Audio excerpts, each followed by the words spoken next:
Look around your home. Somewhere, in a spare room or a dark closet, there is a graveyard. A place where temporary ghosts go to haunt the corners of your life. It's the professional running shoes. They haven't touched the pavement in months. It's the pile of philosophy books bought during a midnight surge of hope. It's the dusty MIDI controller tucked under the bed like a secret you're ashamed of. You see them. You feel that sharp, familiar sting. It isn't just clutter, it's the physical evidence of a version of yourself that you let die. The world is unkind about this. People call you unreliable. They say you lack staying power.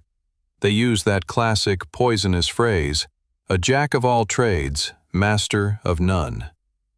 The story is always the same. It starts with adrenaline.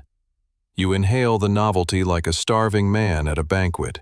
You are convinced, absolutely certain, that this is finally it. This is your calling.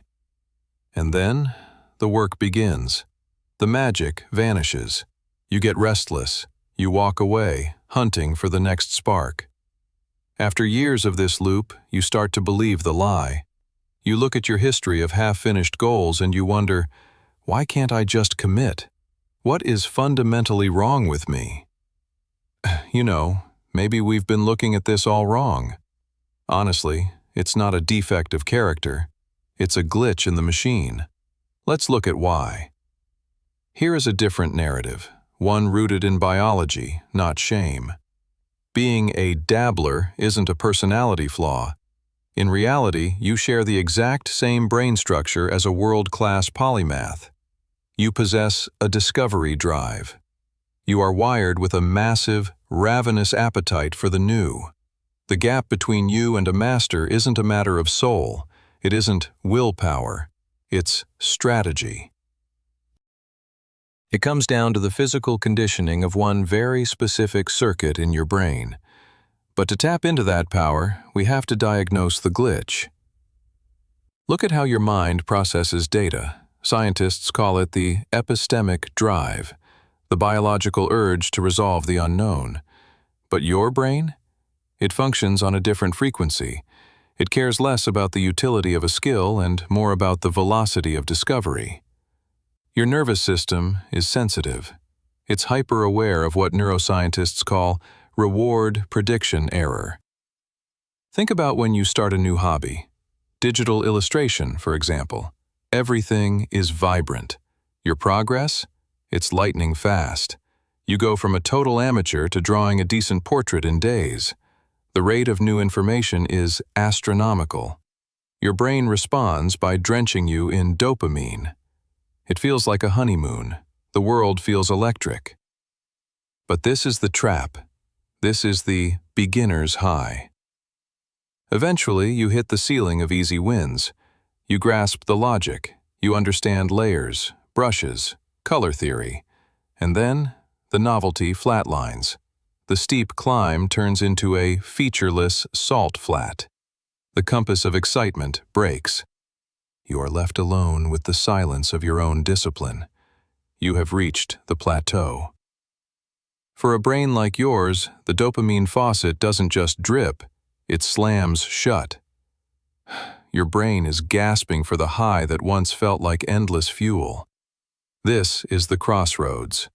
A master continues through the salt flat. They are hunting for the subtle, hidden patterns.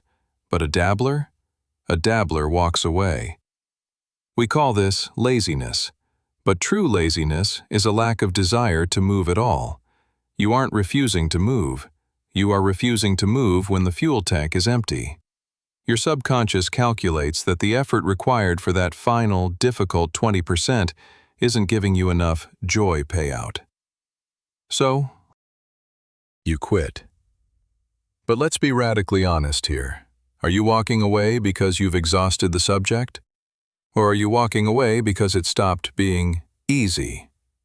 A dabbler retreats because they hit the first real wall. The ego feels bruised. They seek an exit. That isn't a lack of interest. That is fear. and you succumb to that fear because a specific muscle in your prefrontal cortex is weak. We talk about grit as if it's a mystical quality of the spirit. You either have it or you don't. But neuroscience proves that persistence is a physical reality. It lives in a part of the brain called the anterior mid-cingulate cortex, the AMCC. Think of the AMCC as the manual transmission of your soul. It is the only gear that works when the automatic engine of passion has stalled. Research is clear. This region only activates when you do something difficult. If you love what you're doing, the AMCC stays quiet. If you despise the task, but you force yourself to do it anyway, the AMCC starts to fire. If you put weight on this muscle, it grows. If you avoid the weight, it withers.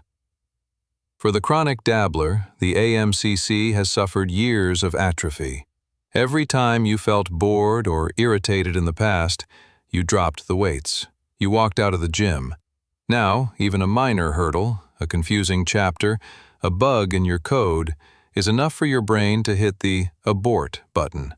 It's like asking someone who has never walked a mile to finish a triathlon. Of course you give up.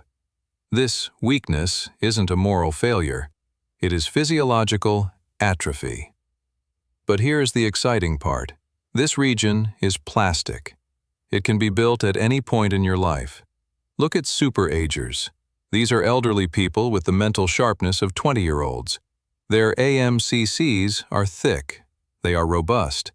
Why? Because they never stopped leaning into the struggle. They kept lifting the mental weight.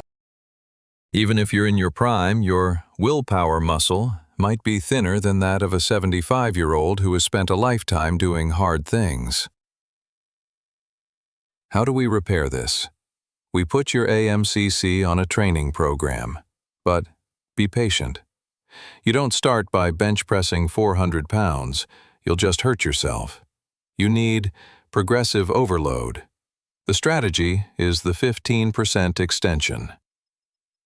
The next time you are practicing your craft and you feel that urge to close the laptop, that exact second the dopamine vanishes, do not walk away. The 15% push is the small, stubborn candle you light when the darkness of boredom tries to blow out your momentum. Don't try to grind for 5 hours. That's too much weight. Simply push for 15% more.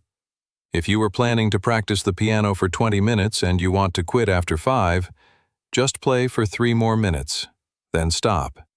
That tiny window, that moment where you did what you did not want to do, is the rep. That is how you thicken the AMCC. It is a mechanical process. Over time, that neglected muscle will become strong enough to carry you across the longest, most boring plateaus in existence. That is how a dabbler transforms into a master. Now, a vital distinction. Some of you are navigating life with ADHD. For you, the roadmap is different. If you have ADHD, your dopamine receptors and executive functions play by different rules. Trying to brute force your way through a plateau can lead to burnout. It leads to self-loathing. For the ADHD mind, grit isn't enough. You need an exoskeleton, a rigid frame of steel beams to hold up a mind that is far too heavy with ideas to stand on its own. You need task visualization. Break the goal into tiny, tangible steps so the finish line is always in sight. You need time anchoring. Use visual timers so you don't feel like you're drowning in a task that will never end. You need body doubling. Work with someone else to borrow their neural regulation. And you need gamification. Create your own reward systems to replace the dopamine your brain isn't producing. You have to engineer your surroundings. If your brain is wired this way, use these supports. Don't just call yourself lazy. There is one last obstacle: boredom intolerance. The plateau feels like physical pain because your baseline for excitement is too high. We live in an era of supernormal stimuli, infinite scrolls, short-form videos, instant digital hits. Compared to a 30-second viral clip, learning a language is agonizingly slow. Your brain has been calibrated to high-intensity noise. When you enter the quiet space of mastery, it feels like you're running out of oxygen. You have to treat this intolerance. You need a dopamine recalibration. You don't have to move to a cave, but you must practice stimulus control. Leave the phone in another room. Silence the noise. Force yourself to sit with the boredom. We think boredom is a signal to quit, but in reality, boredom is the blank canvas required for deep neural encoding. It is the sound of your brain shifting from consumption mode into creation mode. If you turn down the volume of the world, the signal of your own progress will finally become audible again. So, here is my challenge, a new beginning. I want you to commit to a 6-month experiment. Choose one pursuit, just one.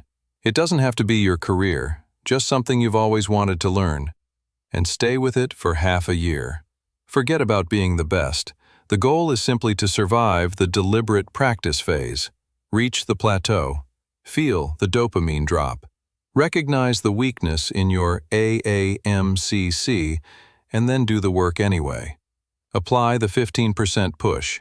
Train the muscle. Find your true baseline. You see, once you prove you can navigate the dip, everything changes.